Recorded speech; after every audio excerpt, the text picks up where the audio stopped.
వాటి ఏదైతే inner ring road cases సంబంధించి లోకేష్ గతంలో అరెస్ట్ చేస్తామని చెప్పి తర్వాత చేయట్లేదని 41A నోటీస్ ఇచ్చారు. నవశకం నాందికి సంబంధించిన యువగలం సభలో ఎర్ర పుస్తకం చూపించి తప్పు చేసిన అధికారులను వదలనని చెప్పి లోకేష్ హెచ్చరించిన పరిస్థితి మనం చూసాం. సో అధికారులని భయపెడతా ఉన్నాడు, ఎమ్మెల్యేలని నాయకుల్ని భయపెడతా ఉన్నాడు. ఇన్నర్ రింగ్ రోడ్ కేసులో లోకేష్ని అరెస్ట్ చేయాలంటూ కూడా సిబిఐ కోర్టు మెట్లెక్కారు సిఐడి అధికారులు. దీన్ని ఎట్లా చూస్తారు? అసలు ఇన్నర్ రింగ్ రోడ్డుకి భూసేకరణే లేదు. ఇంకా ఇన్నర్ రింగ్ రోడ్డు ఎక్కడ ఉంది? వాళ్ళు పెడతాం కాబట్టి కేసు, మన కేసులు పెట్టి 6 కేసులు పెట్టారు, లోపలేశారు, 53 రోజులు జైలు చేపించారు. ఏమన్నా ఒక్కటి తీయగలిగారా బయటికి? ఆ పన్నవాళ్ళు గాడు ఒక్కటన్నా తీయగలిగాడా? తీసి నిరూపించగలిగాడా ఇదో చంద్రబాబు నాయుడు తీసుకున్నానని? మా బట్టాలు నమ్మటానికైనా ఉంటే నిజానా వీళ్ళు కరెక్ట్గానే చేశారు, చంద్రబాబు నాయుడు ఆడ కాయ చేశాడు, అది నిజ నిర్ధారణ చేశారు, మరి దాన్ని బట్టి జైలు వేశారా, దీనికి తప్పే ఉంది అని అనుకోవచ్చు. మరి లోకేష్ని వేయండి ఒకసారి జైల్లో, మీ బతుకేందో తెలిసిద్ది. ఇప్పుడు చంద్రబాబు నాయుడు వేసినాక మీ బతుకు సగం అయిపోయింది. ఇప్పుడు లోకేష్ని కూడా వేయండి, రేపేళ్ళు వేయండి, లోకేష్ని వేయండి, వేస్తే మీ బతుకేందో అసలు అర్థమైపోయింది. లోకేష్ని పప్పుగాడు చప్పగాడని విమర్శలు చేశారు రోజా గారి దగ్గర నుంచి మొత్తం. ఇవాళ ఆడు నిప్పయ్యాడు, లోకేష్ నిప్పయ్యాడు. ఏం చేస్తారు మీరు? లోకేష్ని ఏం పేగలుగుతారా మీరు బాబు? కొడాల నాని అయినా, పేరు నాని అయినా, అవంతి శ్రీనివాస్ అయినా, మరి ధర్మాన ప్రసాదరావు అయినా, అనిల్ కుమార్ యాదవ్ అయినా మీరేం పీకుతారా లోకేష్ని? లోకేష్ ఒక నిప్పు రవ్వలాగా వస్తాడు, మిమ్మల్ని కాల్చూ తింటాడు, అంతే తప్ప ఆయన మీరు ఎట్టి పరిస్థితిలో ఏమి చేయలేరు. ఇంకొక విషయం, ఇన్నర్ రింగ్ రోడ్ లేకుండా మీరు కేసు పెట్టారు. ఇన్నర్ రింగ్ రోడ్ ఏమన్నా చూపించండి. రాజధాని మీద ఎందుకు మీరు ఇంత ఇష్టం చెమ్ముతున్నారు? మీరు ఇవాళ కూడా లేదు. మరి మేము పాతాం అని ఎప్పటి నుంచి మొత్తుకున్నారు, 2019 నుంచి 2020 నుంచి. ఇవాళ మీరు ఏడిచింది లేదు. ఇవాళ ఇక్కడే మీరు మేము ఇచ్చిన భూముల్లోనే మీరు అసెంబ్లీలు జరుపుకుంటున్నారు, మరి క్యాబినెట్లు జరుపుకుంటున్నారు, అన్నీ జరుపుకుంటున్నారు. సిగ్గుందంటారు మీరు మాట్లాడటానికి. ఒక్కటైనా సిగ్గులేని మాట్లాడబాకండి, సిగ్గు శరం తెలుసుకొని మాట్లాడండి. ఏం మాట్లాడతారు మీరు? అది తప్పితే అమ్మటి రాంబాబు గారు అంటున్నాడు నిన్న, అది ఆ మెటీరియల్ మంచిదైతే మెటీరియల్ మంచిది కాకుండా మేస్త్రి ఏం చేస్తాను మెటీరియల్ మంచిది కాకపోతే అని. అరే నీ మెటీరియల్ మంచిదేనంటారా బాబు నీకు? ఎరా నువ్వు పక్కన డ్యాన్స్లు వేస్తావు, నువ్వు నీటిపారుదల శాఖ మంత్రి, ఏవి తెలియనోడు ఆరోగ్య శాఖ మంత్రి. ఇడదల రజనీ మాట్లాడుతున్నా, అబ్బో ఇక అసలు ఎక్కడ ఎవరు రారు, ఇక మొత్తం మా జగన్మోహన్ రెడ్డిదేనని. అంత మంగళ కూడా చంద్రబాబు నాయుడు పొగిడింది వైజాగ్ మీటింగ్లో, తెలుసా మీకు? ఒకసారి గమనించండి మీరు. నువ్వేసిన మొక్కేనాయా అభివృద్ధి ఏంది వచ్చింది చంద్రబాబు గారు అని వైజాగ్ మీటింగ్లో చెప్పింది, అదేనా తెలుసుకుంటారా మీరు? ఎప్పుడు ఎక్కడ పాడాల్సిన పాట అక్కడ పాడుతున్నారు, ఏ ఎండగా గొడుగు పడుతున్నారా మీరు?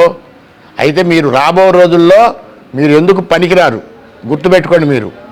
మీరు ఎంత బెదిరించినా ఏమి చేసినా రెడ్ బుక్ చూపించారంటే ఆయన బాధ అయింది. వాళ్ళ అమ్మని విమర్శించారు, వాళ్ళ భార్యను విమర్శించారు. వాళ్ళు ఎవరైనా సరే, చంద్రబాబు కానీ లోకేష్ కానీ మిమ్మల్ని కానీ మీ కుటుంబ సభ్యులు కానీ ఒక్క మాట అన్నట్టు చూపించండి. మీరు ఎక్కడైనా సరే, దేంట్లోనైనా సరే. ఆయన అన్నప్పుడు మీరు ఎందుకంటారు? వాళ్ళ ఫ్యామిలీ గురించి మీకు ఎందుకు? రాజకీయంగా ఎదుర్కోండి చంద్రబాబు నాయుడిని, లోకేష్ని కూడా ఎదుర్కోండి రాజకీయంగా. మీరు వేసే అడుగు కరెక్ట్గా వేయండి, దాన్ని ఎవడ విమర్శించడానికి వీల్లేదు. అసలు మేము ప్రశ్నిస్తేనే ఏందా ఎడ్ చేస్తున్నానంటేనే మీరు మమ్మల్ని తీసుకుపోయి లోపలేస్తున్నారే. మీరు ఎక్కడ పరిపాలన చేస్తున్నారు? ఇది రాష్ట్రమేనా ఇది? అసలు ఈ రాష్ట్రంలో ప్రజలు ఉన్నారా? వలసలు పోతున్నారా? దద్దమ్మలారా? అది తెలుసుకోండి. ముంగల సిగ్గు తెలుసుకోండి. మీరు రాష్ట్రం నుంచి జిల్లాల నుంచి వలసపోతున్నారు, ఆ ఇడదల రజనీ నియోజకవర్గం నుంచే వలసలు పోతున్నారు. షర్మిల లోకేష్కి నిన్న క్రిస్మస్ గిఫ్ట్ ఏదో పంపింది అని చెప్పి పెద్ద వార్త నడుస్తుంది, దీని గురించి ఏమంటారు? పంపొచ్చు, ఏముంది. ఇప్పుడు నీ పుట్టినరోజు అనుకో, నేను కూడా చెప్తాను, అయ్యా నీ పుట్టినరోజు శుభాకాంక్షలు తెలుపుతున్నానని. ఎవరైనా తెలుపుకోవచ్చు, దాంట్లో తప్పు లేదు.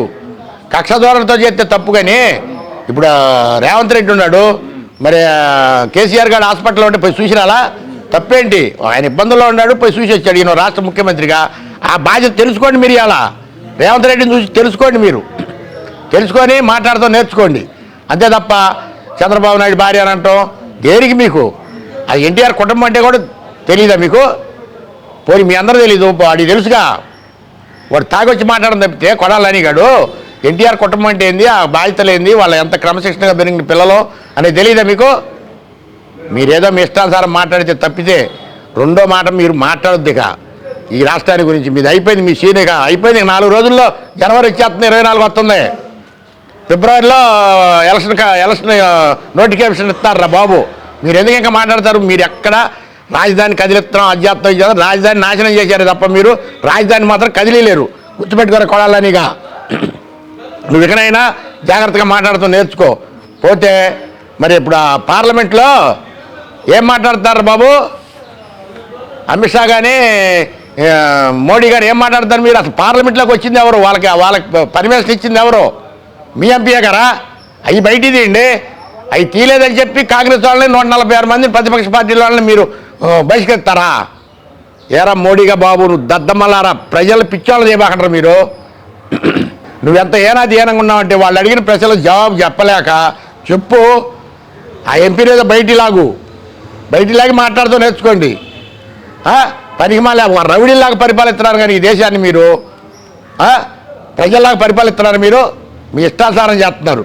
మళ్ళీ రాహుల్ గాంధీని విమర్శిస్తారు. అది తప్పితే రేపు రెండో జోడయాత్ర మొదలు పెడతాడు. మరి చూసుకోండి మీరు. ఇక ఎట్టి పరిస్థితుల్లో రేపు కాబోయే వాళ్ళు అయ్యేది ఇందిరాగాంధీ కుటుంబమే రేపు ప్రధానమంత్రి అయ్యేది. మరి వాళ్ళ మా స్టేట్లో కూడా మాణిక్యం ఠాకూర్ గారిని పెట్టారు ఇన్ఛార్జిగా. మరి కాసుకోండి, ఇక మీరు చూసుకోండి.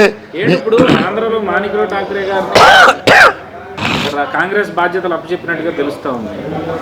మార్చే అవకాశం ఉందంటారా? ఎందుకంటే తెలంగాణ ఎన్నికల్లో ఆయన వ్యూహ రచనలు ఇవన్నీ ఫలించి అక్కడ అధికారంలోకి వచ్చారు.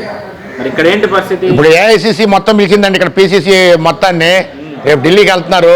మరి అక్కడ పెద్దల దగ్గర ఏం జరిగిద్దో చెప్పలేము. మరి మాణిక్యం ఠాకూర్ గారు మాత్రం ఇక్కడ ఇన్ఛార్జిగా ఉంటారు, అంతవరకు గ్యారెంటీ. మరి పిసిసి ఏమన్నా మారుస్తారేమో. మరి అన్నీ మారవాలనుకుంటున్నారు కదా. మరి రేపు జనవరిలో ఏం జరిగిద్దో, మరి వీళ్ళు అక్కడికి వెళ్ళి ఏం సంప్రదింపులు జరుపుతారో, వీళ్ళు చేసే పనులన్నీ అయ్యా భారతదేశం ప్రజలందరూ గమనించండి బాబు. మరి ఉత్తరాది రాష్ట్రాల ప్రజలు గమనించండి. ఈ మోడీ కనుక వస్తే మన భారతదేశం మొత్తం కార్పొరేట్ చేతుల్లోకి వెళ్ళిపోయింది. గమనించండి మీరు. ఉక్కు ఫ్యాక్టరీని అద్దె చేస్తున్నాడు, కొన్ని ప్రైవేటీకరణ చేయాలని చూస్తున్నాడు, రైల్వేని కూడా ప్రైవేటీకరణ చేయాలని చూస్తున్నాడు ఈ మోడీ. దరిద్రం పట్టింది మనకు స్వతంత్ర హక్కులే ఉండవు. బ్రిటిష్ పరిపాలన లాగా ఉంటుంది ఈ మోడీ పరిపాలనక రాబో రోజుల్లో మోడీ కనుక గెలిస్తే. కాబట్టి మీరు ఆలోచించి బీజేపీకి వేసినా ఓటు కాంగ్రెస్కి వేసినా ఆలోచించేయండి. అంతే తప్ప వాళ్ళు ఎంత హీనంగా ఇండియా కూటమిని మాట్లాడుతున్నారో మీరు అర్థం చేసుకోండి. చదువుకున్న వాళ్ళంతా అర్థం చేసుకొని మాట్లాడండి. పోయినసారేమో పులమా అని పెట్టాడు, మళ్ళీ ఇప్పుడు ఇది పొగబాంబులు పెట్టించాడు దీంట్లో పార్లమెంట్లో. దేనికి? ఎన్ని సానుభూతి కోసం, రేపు ఓట్ల కోసం చేస్తున్నాడు నరేంద్ర మోడీ. అంతేగాని ప్రజలకు శ్రేయస్సు కూడా చేయట్లా.